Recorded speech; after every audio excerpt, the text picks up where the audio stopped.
중요하다, 소중하다. 어느샌가 소중했던 당신이 중요한 당신으로 변해가고 있다. 조금씩 덜 소중해지면서 아주 많이 중요해지고 있다. 반드시 필요하기 때문에 중요한 존재가 아니라 소중하기 때문에 필요한 존재가 되고 싶은 게 당신과 나의 소망이었다. 이 세상 부부들은 서로를 중요하게 생각하지만 이미 소중하게 여기는 마음은 어디론가 숨어들고 있다.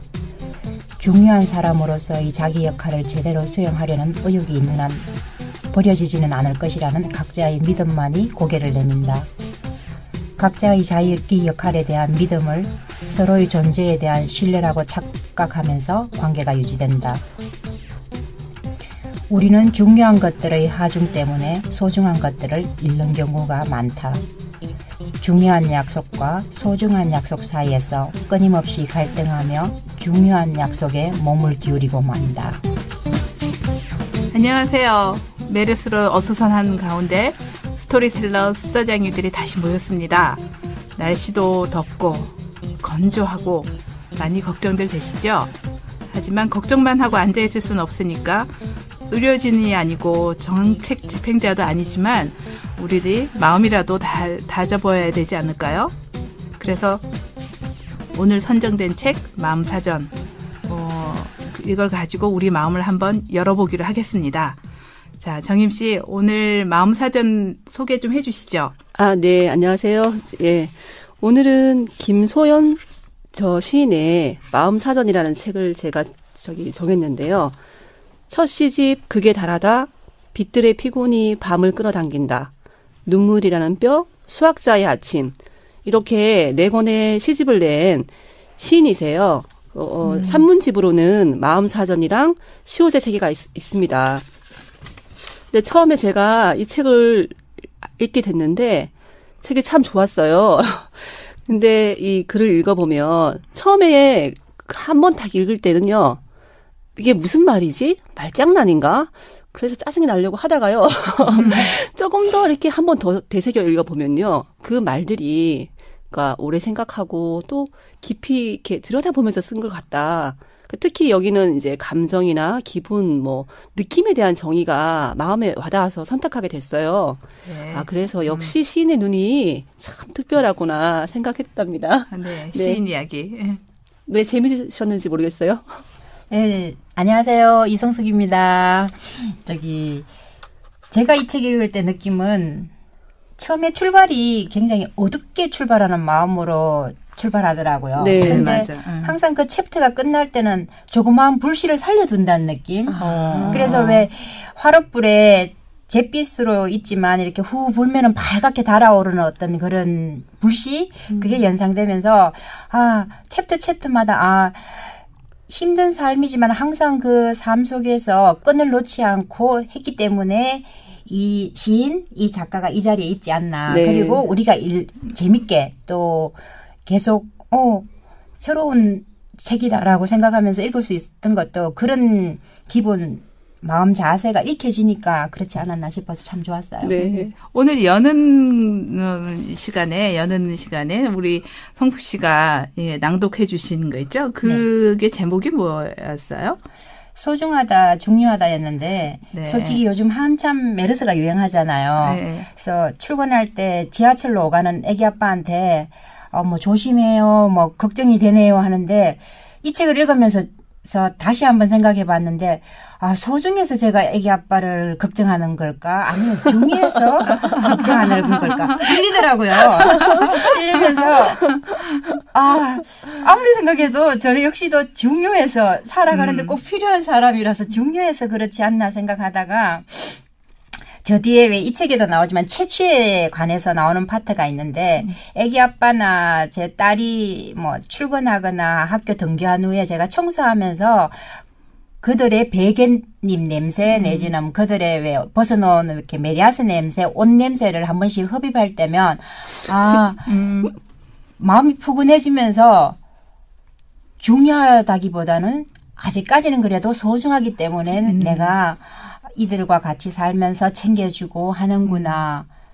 작가의 마음이랑 비슷하죠. 처음에는 약간 뭐 비관적 어두운 점으로부터 네, 출발했다가 그렇죠. 항상 불씨를 살려놓듯이 저 역시도 읽으면서 아 중요해서 내가 우리 신랑을 챙기나 딸을 챙기나 이렇게 하다가 그래도 아직까지는 소중하기 때문에 그들을 챙긴다고. 네, 근데 이 그랬어요. 책의 놀라운 점은 그거 같아요. 글을 읽다 보면 뜨끔한 부분이 생긴다는 거예요, 분명히. 네, 맞아요. 어떤 지점에서. 맞아. 네. 그러면서 자기를 반성해요, 막. 그게 참 좋은 책이죠. 네. 그러니까 생각을 해보면 우리의 마음이 그렇게 단순하진 않구나는 거죠. 어떤 때는 중요한 마음이 더 우세한 것 같아 보이지만 내 속에는 소중한 마음이 들어있을 때가 있고 근데 내가 소중하다고 막 우겼지만 실제로 되돌아보면 양심이 찔리는 때가 있고. 예, 그렇습니다. 그래서 오늘 자기 마음에 관해서 좀 더 얘기를 나눠보려고 그래요. 여러분 평소에 내 마음이 이렇구나. 또 상대방의 마음은 저렇구나. 이렇게 의식을 하고 사세요? 아니면 어떠세요? 저 같은 경우 사실 그 마음을 의식하는 적이 좀 크게 많지 않은 것 같다. 심지어는 제 자신의 마음조차도 그냥 시간의 흘러감에 따라서 일에 따라서 되지 내 마음이 어떻구나라는 걸 잘 의식을 못했던 것 같아요. 바쁘셔서 그러신 거 아닐까요? 저희는 시간이 많아가지고요. 오늘 내 마음은 이래. 오늘 내 기분은 이럴 생각이 좀 들 때가 자주 있더라고요. 네. 제 같은 경우는 가능하면 그때 제 감정을 들여다보려고 노력을 의식적으로 해요. 근데 뭐 언니나 같이 또 뭐 얘기하고 커피 마시고 또 다른 사람들 만나 가다 보면은 제 마음을 들여다봐야지 하는 그 마음을 놓치고 또 막 얘기를 물론 하지만 돌아와서든 뭐 어떤 장소에 새롭게 제가 오늘 또 뭐 여러 장소를 제가 거친다면 그 장소에 들어갈 때마다 가능하면 제가 미리 내 마음을 들여다보고 말을 해야지 내 마음을 들여다보고 뭐 행동을 해야지라고 생각을 하고 들어가요. 물론 들어갔을 때는 실천을 못할 때도 많지만 미리 생각하고 가세요? 네, 그렇게 해야지 마음이 더 평온 상태를 유지할 수 있다 그러나요? 네. 아니면 상대방한테 뭐 신뢰되는 말을 들을 수도 있는 거고 그리고 예를 들면은 저희 뭐 애가 운동을 하는데 같은 팀 내에서도 경쟁자가 있을 수 있잖아요. 그렇죠. 그러면 이게 제가 그런 마음을 미리 갖고 있지 않는다면은 그 묘한 심리전 자체가 굉장히 주고받는 게 피곤하게 되더라고요. 그런데 제 스스로 네. 이런 관계에서 이런 경쟁 관계니까 이런 마음이 발생할 수 있다는 걸 미리 알고 그런 상대방이 왜 뜬금없이 던지는 약간 뭐 감정을 상하게 하는 말이든 제가 던지는 감정을 상하게 하는 말이든 우리가 이 경쟁 관계니까 서로 예민해서 이럴 수밖에 없구나를 인정하고 있는 상태에서 그런 말을 듣거나 제가 던질 때는 덜 당황스럽더라고요. 네. 그래서 항상 제 마음을 들여다보려고 노력하는 편이에요. 실천은 뭐.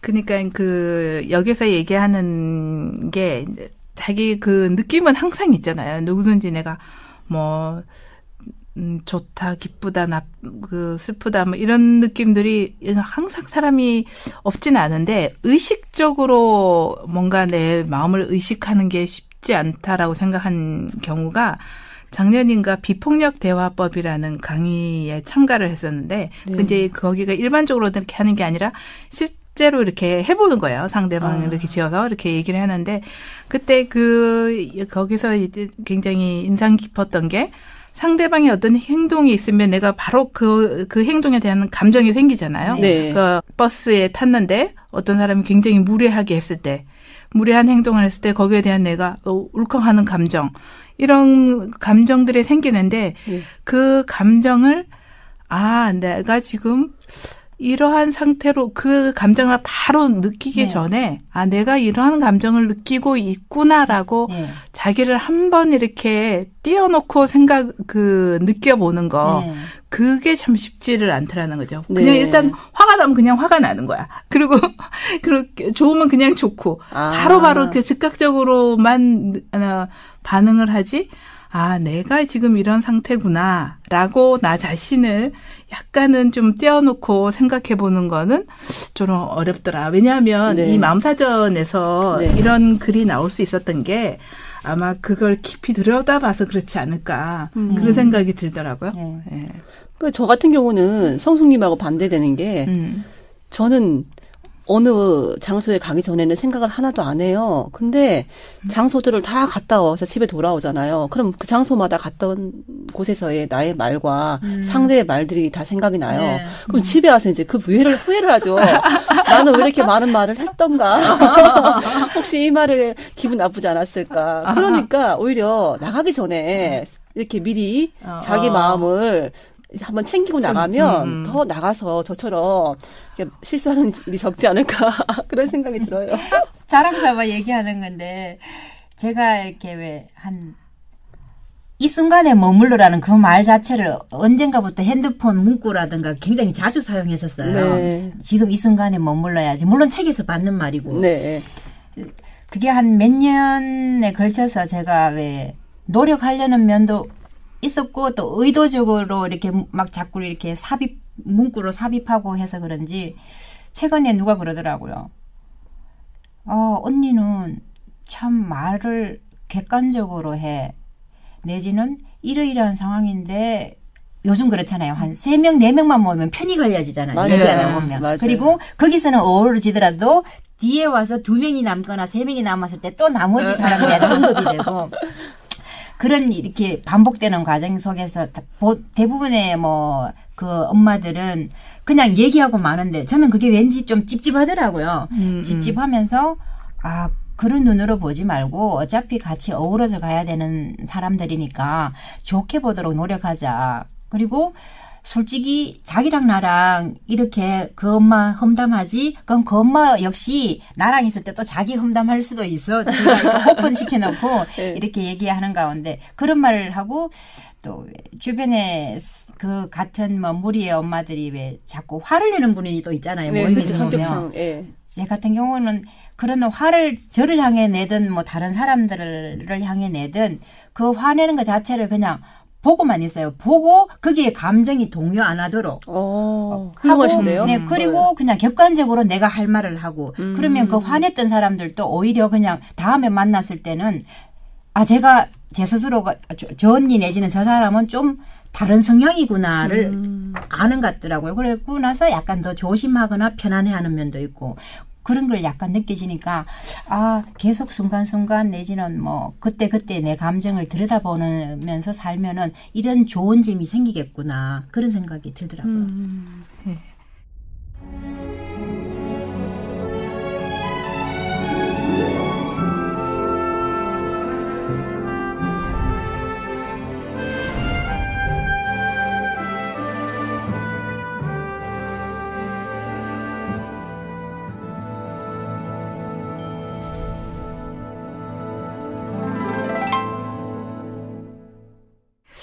그러게요. 그렇다면 우리는 마음사전에 어떤 말들을 담아두고 있는지 한번 얘기를 해봤으면 좋겠습니다. 제 목소리가 너무 오래 녹음이 됐으니까 정음 씨하고 정음 씨 먼저 제가 한번 말씀드릴게요. 저도 마음사전 읽으면서 이제 제 마음사전에는 무슨 말이 있을까 한번 생각해봤는데요. 이제 아직은 아이들을 키우다 보니까 가장 많이 쓰는 말이 생각해볼게? 그런 말을 제일 많이 쓰는 것 같아요. 어떤 때는 또 애들이 항의도 해요. 엄마는 왜 매일 생각만 해요? 라고 물어보는데 할 말이 없더라고요. 그래서 제가 생각을 오래 해야 엄마가 또 신중하게 잘 결정하지. 항상 이렇게 말하거든요. 근데 어떤 때는 참 이게 구차하면서 그러고 보면 나는 생각만 하다가 끝나는 사람인가 생각이 들기도 하더라고요. 그래서 이제 요즘은 생각해볼게 이거보다는 빨리 결정하도록 좀 노력하고 있습니다. 그래서 저는 이 글 중에 아주 약간 위트가 있다고 해야 되나요? 이제 작가의 특징적인 게 우리가 마음 사전에 있는 예를 들어서 기쁘다, 슬프다 이런 것들이 굉장히 추상적인 어휘잖아요. 근데 그거를 굉장히 뭔가 현실에 있는 형상화 시켜서 이렇게 표현해내는 능력이 굉장히 탁월하다고 느껴졌어요. 또 그 부분을 한번 잠깐 예로 들어서 낭독해 볼게요. 제목이 무심하기엔 너무 째째한 당신입니다. 무심과 째째하다라는 말이 나왔어요. 어떤 얘기일까요? 스스로에게 예민하느라 타인에겐 도무지 신경 쓸 틈이 없다. 그래서 남이 보기엔 무심하고 무딘 사람이나 스스로는 예민한 사람이라 자부한다. 그런 사람이 주변에는 대개 피해를 입은 사람들이 속출한다. 간혹 그 주변인들은 험담의 야쿠르트를 마시며 상처의 반상회를 열기도 한다. 그래도 그들의 상처란 야쿠르트 한 병치의 용량이기에 무심해서 그랬을 거야 라고 합의한 후 가뿐히 해산한다. 멋진 것 같아요. 네. 좀 전에 송숙 씨가 그 사람들이 모이면은 몇 편이 나뉘고 뒤에 험담회하고 얘기가 나서 맞아 내가 이거를 재밌다고 생각했었지라고 떠올랐어요. 네, 그래서, 재밌었어요. 네, 그래서 이런 식의 어떤 우리가 일상생활에서 늘 일상생활에서 느끼는 것들을 살짝 빗대어서 얘기하니까 내 마음도 항상 이런 식의 편리함을 추구하고 살았구나 이런 생각도 많이 있었어요. 자, 그러면 이번에는 2부로 들어가면서 정임 씨가 한 곳을 낭독해 주시기 바랍니다. 네, 경청. 경청은 그 어떤 침묵보다 신중하고 그 어떤 말보다 순정하다. 경청은 열중하며 인내하며 증류한다. 간혹 묵사를 예의 바르게 하기 위해서 경청하기도 한다. 경청은 가장 열정적인 침묵이다. 누군가의 속 깊은 말 한마디에 빙그레 지어지는 미소. 이것은 경청에 대한 별미다. 붉은 것으로 가득한 식탁에 조리를 하지 않고 올리는 흰 두부와도 같다. 훌륭합니다. 박수가 쳐지는데요. 네, 경청이란 제목답게 경청할 수 있었어요. 네, 이 말이 참 좋았어요. 네, 흰 두부도 좋았고 경청하지 못하는 사람이기에 경청이라는 말이 참 좋았어요. 갈수록 그런 때가 많은 것 같아요. 상대방이 막 얘기하게 놔두고 고개만 끄덕끄덕하면서 머릿속에는 딴 생각하는 거예요. 막 이런 겉으로는 경청하는 척하면서 속으로는 딴 생각하는 그런 때가 많이 있다는 생각에서 좀 쑥스러운데요. 네, 저는요. 다른 사람들 말할 때, 난 언제 말해야지? 어느 틈에, 언제 내가 치고 들어가야지? 뭐 이런 생각, 그죠? 네. 오늘 다 똑같군요. 아니에요. 다 똑같군요. 네. 전 사실 이 책을 읽으면서 글을 특정한 목적에 두지 않고 오랜 시간 지속적으로 쓸 수 있다는 것이 참 멋지게 느껴지더라고요. 네. 한둘만에 이렇게 고심한다고 이렇게 막 이렇게 나오는 그런 종류의 책이 아닌 것 같아요. 네, 절대 아니죠. 예. 생각보다 양이 굉장히 많았어요. 이게 뭐 단어 이렇게 생각해 보면 마음의 사전이라는 것이 그렇게 많을 것 같지 않은데 마치 매주를 띄우듯이 마음을 살피고 그 마음에 맞는 단어를 찾아내고 또 그 단어를 설명하기 위해서 다시 사물을 관찰하고 나서야 비로소 나올 수 있는 그런 종류였던 것 같아요. 시인이시잖아요. 네. 그러게요. 네. 굉장히 섬세하시잖아요. 네. 뭐 행복과 기쁨의 차이, 아니면 축복과 축하의 차이, 뭐 소중하다, 중요하다의 차이를 글로 이렇게 정리해가지고 표현하실 수 있을 정도로 섬세한데 왜 우리 스스로가 우리 마음 들여다보기를 이렇게 섬세하게 할 수 있다면. 우리가 뭐 책까지는 못 펴내더라도 이런 시인의 마음으로 우리가 생활을 살면서 마음 멋지신데요. 시인의 마음으로 살자. 사람 좋을 것 같아요. 삶의 시인이겠죠. 네.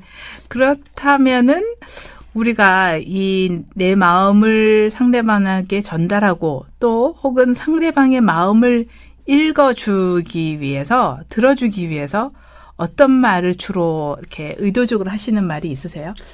저는 주로 이제 아이 키우거나 가정 생활에서 의도적으로 많이 했던 것 같아요. 사랑해 하면서 많이 안아줬는데요. 그 사랑해가 처음엔 참 쑥스러웠는데요. 이걸 너무 찾아하다 보니까 이제는 생활화도 된 거예요. 그러니까 뭐 얘기만 하면 이제 조금 화를 내려고 하는 타임이 와도 사랑해 이렇게 하면 감정이 누그러지는 거예요. 오, 멋지다.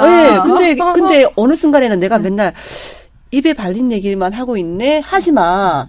입으로 나오면서 감정도 같이 가는 것 같아요. 그래서 화가 날 것도 조금 줄어들고, 아이도 그렇고, 또 남편한테도요, 이 말을 쑥스럽잖아요, 사실은. 많이 해주면 이제 겉으로는 별로 이렇게 무심해도 좋아하겠지만, 저 스스로가 경상도 쪽이다 보니 안 하는데, 언제부턴가 한 결혼하고 몇 년 지나서 한 6년, 7년 되고 나서부터는 의도적으로 사랑해 예쁜 척하면서 했어요.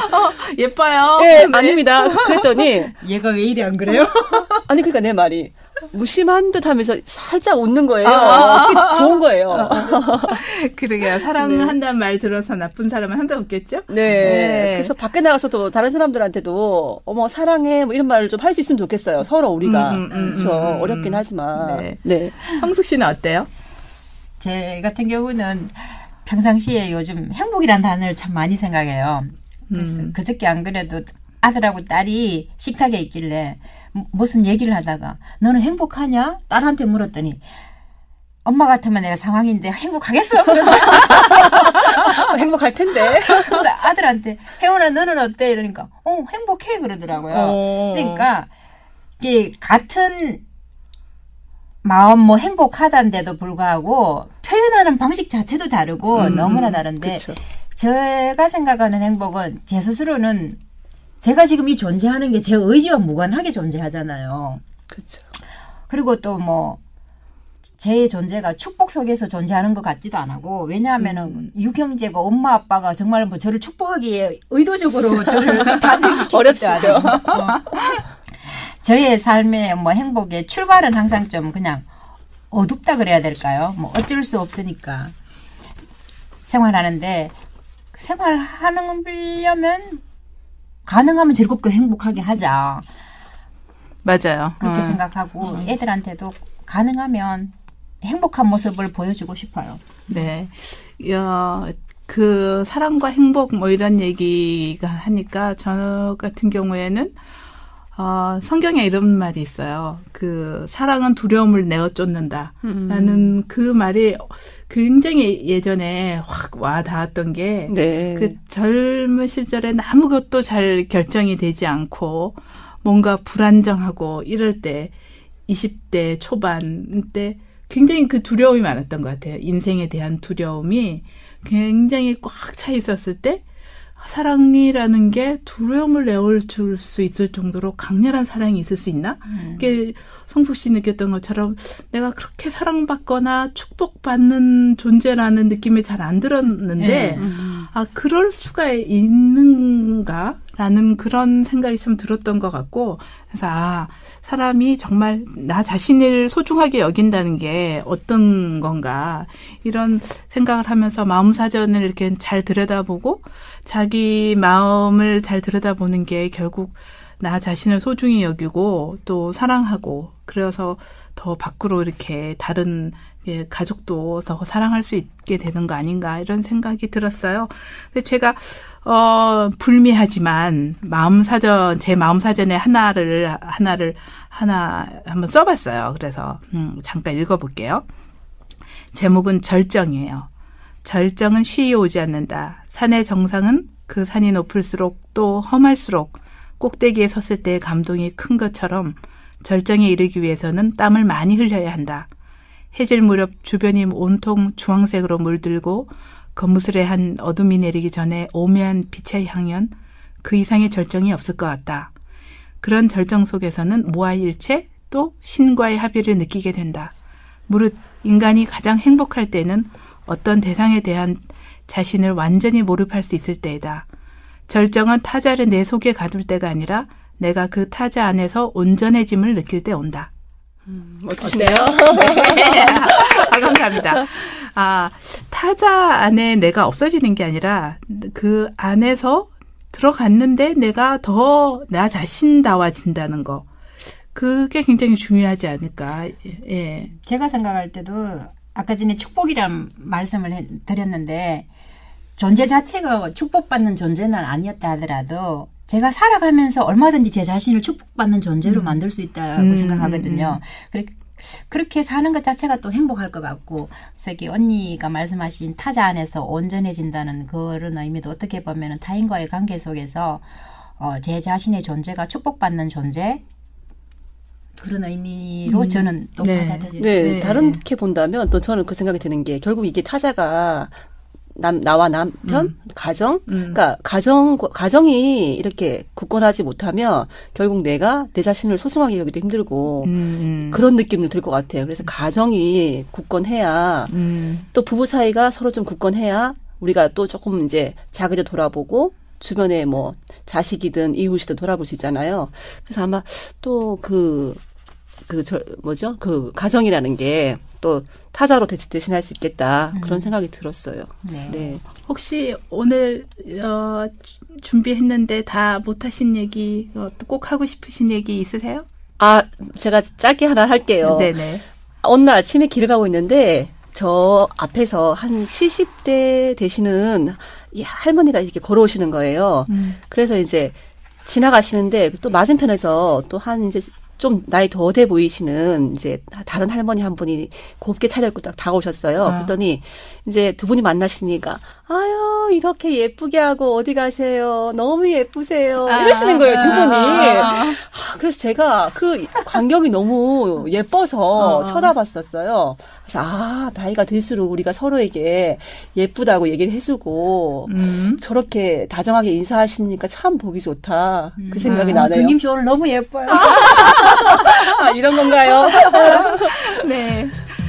그래요. 그래서 이번 주말은 마음이 전하는 말에 귀 기울여 보면 좋겠습니다. 자신을 위해 한 평의 공간과 또 한 뼘의 여유를 찾아보세요.